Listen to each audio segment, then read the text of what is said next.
uma denúncia envolvendo a filha do presidente Maciz, a Cristina Maciz, de repasse, né, ilegal, revenda de ingressos de shows no Morumbis em 2024. Então, o Arry Maciz, que está hoje na presidência, está desenvolvendo um trabalho, tem tido muitos elogios e tudo mais, foi o primeiro a levantar a mão quando recebeu essas denúncias e falar, independentemente do grau de parentesco, independentemente de qualquer coisa, tem que punir o CPF. Fez coisa errada, investigar e se tiver errado, punir. vamos punir. Tá. O Olten Ares está levando essa situação toda para o Conselho Consultivo, que vai ter hoje uma reunião, né, que são aqueles ex-presidentes. E aí entra Casares, Aidar, esses todos vão? Eu duvido que o Casares apareça, não tem essa confirmação. Tá. Mas ele acabou de ser empichado. Mas é um conselho dos ex-presidentes. São ex-presidentes que se juntam ali para discutir uma situação.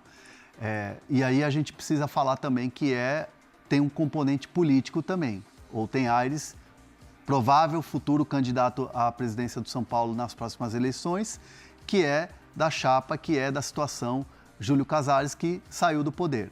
Então, dentro do Morumbis, com quem eu conversei, com muitas pessoas com quem eu conversei desde ontem à noite, há um sentimento de que a ideia de Olten Ares, ao levar essa denúncia adiante e pedir, por exemplo, para avaliar uma permanência do Maciz na presidência por causa dessa denúncia da filha do Maciz, se coloca um componente político no sentido de vamos acabar em pizza todas essas denúncias que envolvem lá atrás, recentemente, né? Lá atrás não, recentemente, Douglas Schwartzman e Mara Casares, com a questão do camarote. E tudo que vem sendo, né, mostrado, tudo que vem sendo apurado, inclusive pela polícia. Então, acredita-se muito num movimento para retomada de poder de quem saiu do poder. Então, o torcedor tem que ficar esperto nisso, tem que ficar observando, analisando e vendo todos os cenários desse lado. Também esse componente político. Interessa a muita gente que saiu do poder hoje não ter ali o Arry Maciz fazendo um bom trabalho do jeito que ele está fazendo. A questão do Marcos Antônio, como é que está? Bom, Marcos Antônio vai assinar nos próximos dias a renovação de contrato com o São Paulo, um novo contrato com o São Paulo. A informação que eu tenho é que está na troca de documentações, documento para lá, documento para cá. Esse novo contrato, ele vai ter validade até 2030. O Marcos Antônio, ele vai ter um aumento salarial, né, que condiz muito do que é a realidade dele hoje, um dos principais jogadores. Teve a questão do assédio do Flamengo, que o São Paulo conseguiu ali, junto com o Rui Costa, né, à frente do departamento de futebol, trabalhar muito nos bastidores, enquanto os empresários e o próprio Marcos Antônio recebiam sondagens e recebiam contatos do Flamengo, querendo contratar, querendo tirar ele do São Paulo. O Rui Costa conseguiu costurar esse novo contrato, né, com o Marcos Antônio e tendo um cara a cara, uma conversa com o Boto, executivo de futebol do Flamengo, dizendo não queremos vender. E não precificando o jogador, e sim colocando para o Flamengo que Marcos Antônio é tão importante quanto, por exemplo, o Arrascaeta para o próprio Flamengo, Caio Jorge para o Cruzeiro. Então, assim, sem precificar, mas dizendo a importância do cara dentro do elenco.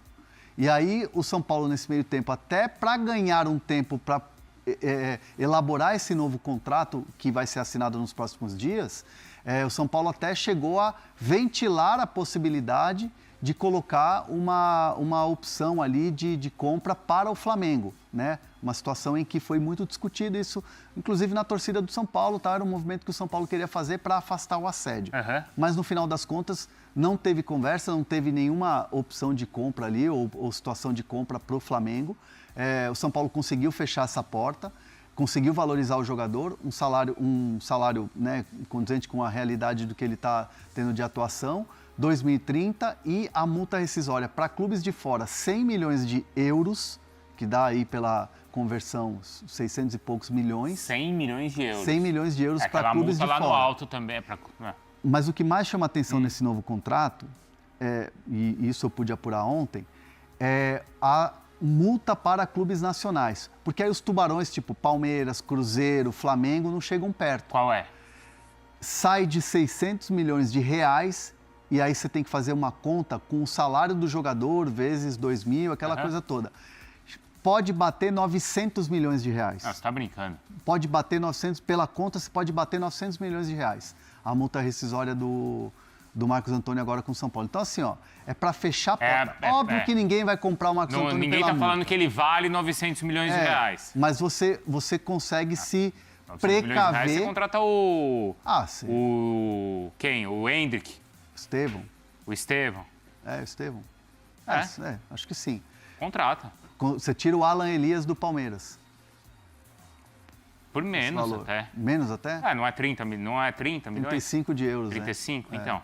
Mas, assim, é um movimento que, assim, é bom para o São Paulo, é bom para a imagem do São Paulo perante o mercado.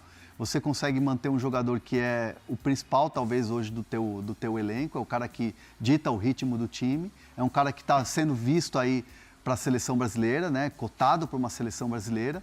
E o São Paulo sai dessa negociação, principalmente a figura do Rui Costa sai muito fortalecida. Com essa conquista, vamos dizer assim. Com a permanência, com a maneira como você consegue segurar e fazer alguém assinar por uma multa que é impagável. O pessoal os caras já estão malucos aqui no chat. Os caras já enlouqueceram. É o Messi? É isso mesmo? É o Messi no auge? Não, é só ali a multa para você estar seguro de que ninguém vai... Mas também se alguém chegar lá por um valor menor, não sei, e o São Paulo entender que pode negociar, pode. É só para você estar protegido. Ele tem contrato até 2030 agora. É um contrato longo. É um jogador de 25 anos, um jogador jovem.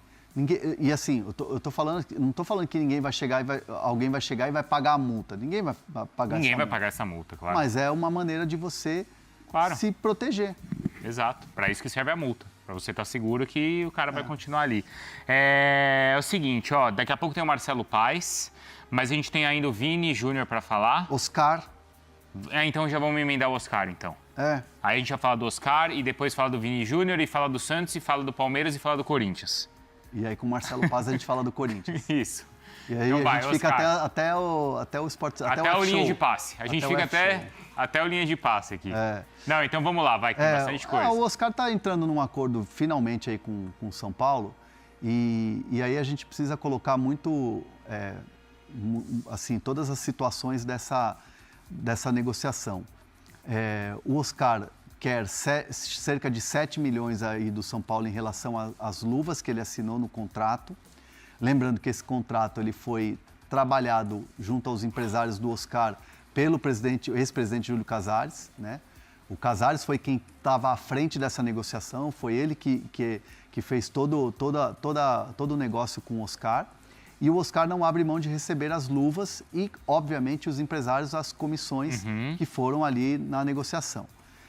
O Oscar ele teria por direito, né? Isso olhando o lado do jogador e apurando do lado do jogador, o Oscar teria por direito nessa negociação pegar o valor todo do contrato, né, que era um contrato de 2 anos, com um salário que, inclusive, a patrocinadora pagava uma parte.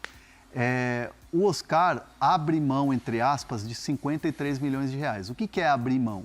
Ele deixa de receber o contrato inteiro. Entendi. Só que o São Paulo, em nenhum momento, nessa negociação agora, iria pagar o contrato inteiro. O São Paulo entende que ele teve uma situação que foi força maior, foi uma situação de saúde, por isso ele não está parando de jogar futebol. Então, o São Paulo não vê necessidade de pagar o contrato todo. Essa é a grande discussão. Então, a discussão hoje, ela passa a ser pelos 7 milhões, mais ou menos, de reais referentes a luvas e premiações quando assinou o contrato e não pelo contrato todo. Então, do lado do Oscar abriu mão de 53 milhões de reais. Abriu mão ali de muito dinheiro. Do lado do São Paulo falou assim, a gente vai pagar o que realmente achar que é justo no momento em que o São Paulo teve ele como jogador. E aí você paga os atrasados, você paga as multas, as luvas e tal.